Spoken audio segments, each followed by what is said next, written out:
I just roam and try to answer the typical Kickstarter pack questions people ask, so the streamers won't have to deal with the same questions over and over. Yeah, I mean, I'm happy to help anyone out. Anyone new into the community, I'm happy to answer their questions. As they've said, the more we build this community, the better experience everyone has going into the community, the better experience it's going to be when the game actually releases. So it says here there are 6 primary religions as well as an underrealm religion. So this is interesting, right? It says underrealm religion, not necessarily dark or evil. So I am guessing, and this is a theory, that there are 6 primary religions. Those relate to the 6 gods that are still alive. And then the underrealm religion is actually devoted to the goddess of creation, because the underrealm could potentially be like the ashes of the goddess of creation, right? And that's why they were able to survive the apocalypse and live through it all, is because some of the Phoenix's ashes, the goddess of creation's ashes, were able to help protect them. So that's just a theory I have, but we'll have to see. Religions and ashes are probably one of the topics I haven't really heard much about yet. What are they good for? Well, there's going to be a lot of flavor, obviously, and then if you go to the augments page here, you have your primary class augments, and you have racial augments, and then religious augments and social augments. And what it says about religious augments are these augments can be stacked on top of class augments, and they will be a give and take system based on player choices. So it sounds like it's mostly horizontal progress, so you'll be able to tailor your build and things like that with your religious augments. But the cool thing is it does confirm augment stacking. So yeah, we're going to have to see exactly what that means, and I'm wondering if racial and social augments are also something that can be stacked, or maybe you have a primary augment with your class augment and a secondary augment, and the secondary augment is more vertical progression type stuff, or I mean horizontal progression stuff, whereas your class augment would be more vertical progression, just giving you more variability in builds. But if this is the only stacked augment, it's going to be super important, right? Because it'll give you more ability to customize your class. So I think everyone is going to want to raise to at least the point they'll get certain augments in a religion.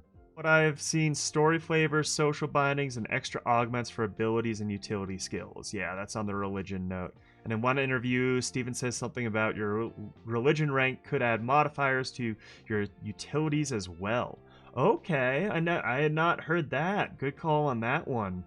So yeah, each class should have a utility skill, right? Clerics can clear away a poison fog, and poison or corrupted fog is pretty huge because anytime you enter the Underrealm, there's going to be patches and sections of this corrupted fog. So clerics can clear that away. Mages can dispel illusions and potentially access hidden areas. Rogues can find hidden traps and hidden doors. What else have we seen? I think hunters have some kind of they have some kind of tracking ability for their utility. I think we've seen tanks have some kind of perception ability. Not sure exactly what that means, but mean that I can maybe even decide to be good or bad. So let's say I decide to pray to the evil gods in ashes, my spells might look dark. I don't know what it's gonna mean for your visuals, but it is definitely said it is possible through questing and player decision to join or worship those gods, meaning the corrupt or evil side gods. So there's definitely a possibility for you to go down that evil pathway. It's not confirmed yet, it sounds like. But if we click, as I said, I keep saying this as something I figured out recently, but they've done such an awesome job referencing everything. If you just go down here, click on it, pops it up even with the timestamp. Demon Chicken of Doom. Will it be possible to join a cult dedicated to killing and or overthrowing the gods? An anti-god sect, so to speak. So, I don't know if I revealed this already. So I guess I need to be careful in thinking about this.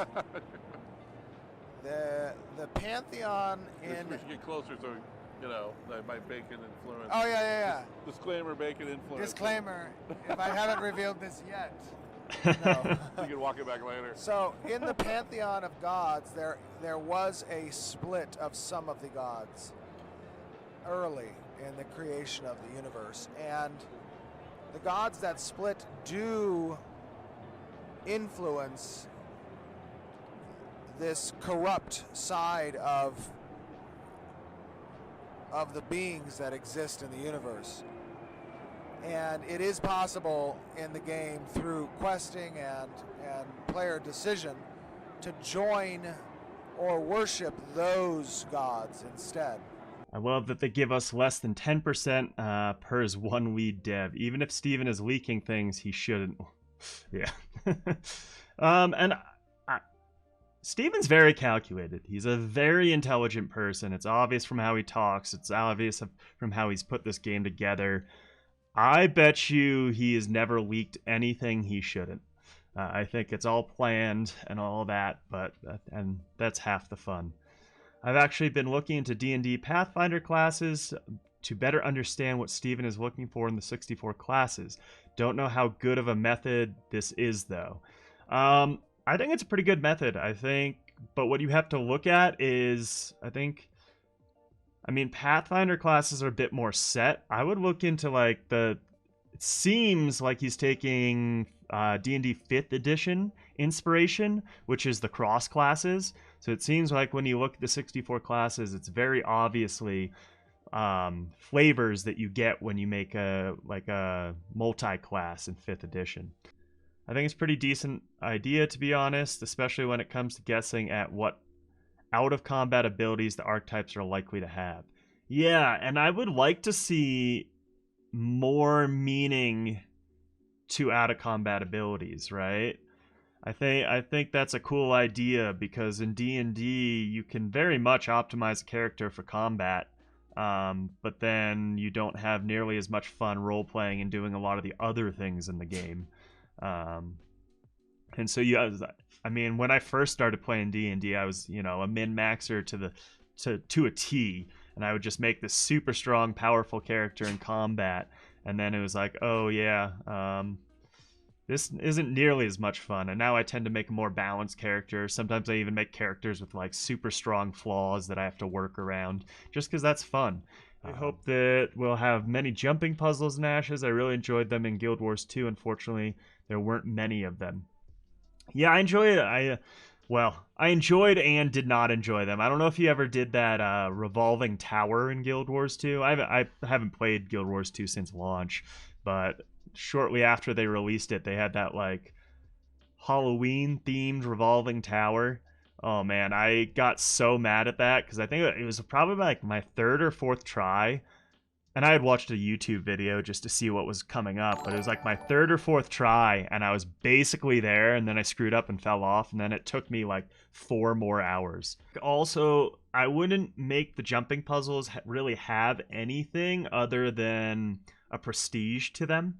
I don't know if I would actually put any kind of gain, any kind of resources or rarity or something that is super meaningful at the end of jumping puzzles. I think you should just make it something cool, and maybe it accesses areas that no one else can access except for if you get up there and flying mounts and stuff.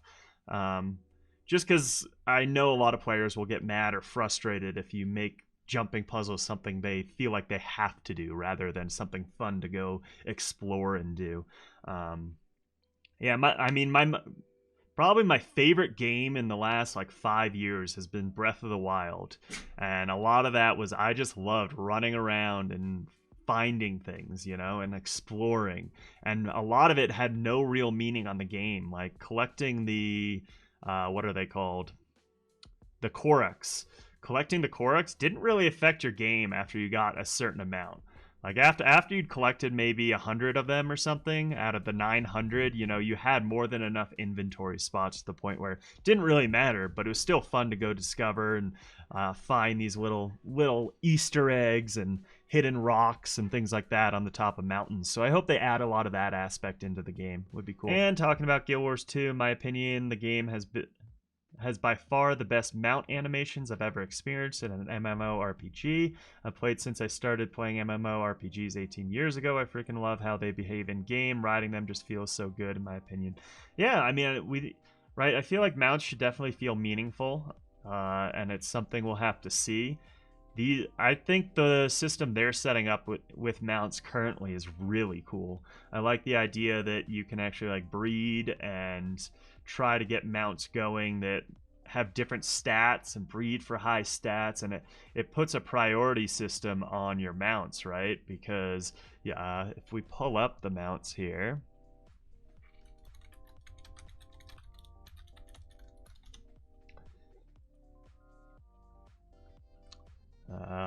down here, mounts will provide resistances. Will have different core attributes. Mounts will provide resistances, defensive abilities, skills, charge abilities, and attacks. So they're going to matter first of all. And then if we go to animal husbandry here, breeding mechanics, animal husbandry and taming create unique mounts with abilities and stats. Different stats include speed, health, armor, and energy. So I assume energy is kind of like stamina, but our health and armor and speed. So basically you're going to have different mounts for going long distances, different mounts for quick getting somewhere fast, and probably a different mount for your combat, something that you ride into combat. I feel that mounts and having the right mount is going to be very important in AoC given how meaningful travel is likely to be. Exactly, Wissenlander. And I've said this already, but my plan right now is to be either a shipbuilder or an animal husbandry person for my crafting ability, because I think especially early on that stuff is going to be so important. As for jumping, I was talking about jump versus super jump. Seems like there will be different levels of jump, so I am hoping that they tie in hitboxes to size and corollary of run speed and jump height to it, if only slightly. Yeah, and that's the thing too, right? They have, from what I originally had thought that they had confirmed that hitboxes would be different. Now they're saying they haven't decided yet till they get testing. But I would like the hitboxes to actually be the character's mesh, you know? The larger characters have larger hitboxes. You just have to, once again, give them horizontal progress, which is, okay, I have a disadvantage in a larger hitbox, but I get, you know, maybe a slightly bigger jump or a slightly faster movement speed to make up for it. I really hope they can show some more cleric gameplay soon. I'm a bit afraid the High Priest could maybe be pretty boring to play compared to all the other fancy classes we have.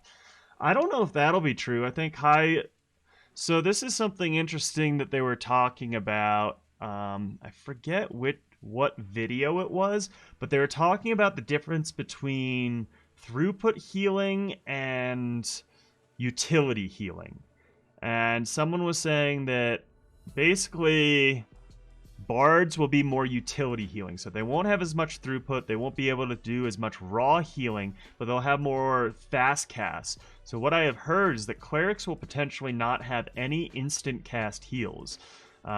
Everything will have a cast timer, and you'll have to balance out exactly how your healing goes to deal with big bursts or things like that. I just hope there won't be a class which can be replaced easily. In some of my old MMO RPGs, you could, for example, take 2 Chanters to replace 1 Cleric, which help the group more with their buffs than 1 Cleric who could only heal. Yeah, I would agree with that. I obviously want to see each class matter. And I think also it's going to be more based on your archetype. I don't think you'll be able to replace a primary archetype, but you might be able to replace classes. And Steven has said that your optimal group is going to be one of each of the 8 archetypes. And whether that's based on the utility skills they offer or just their ability to synergize with each other and augment their abilities so that they all work together. Yeah, it's something we have to see. Like the Kingkiller Chronicle print you have, do you reckon book 3 or AoC will be out first? Oh, that's a good question. I really hope that the 3rd book comes out first, just because, I mean, what is it, 7 years? Something like that we've been waiting, so 20th of when what? Revealed? Is this true? What? That is very exciting. But I don't think that's true, because I don't think I can buy it right now. right? It would be out right now. Doors is... Hold on. Sorry if you're not a book nerd like me, but this is kind of somewhat exciting news. Yeah, this is obviously fake information, but maybe we're getting close. Who knows?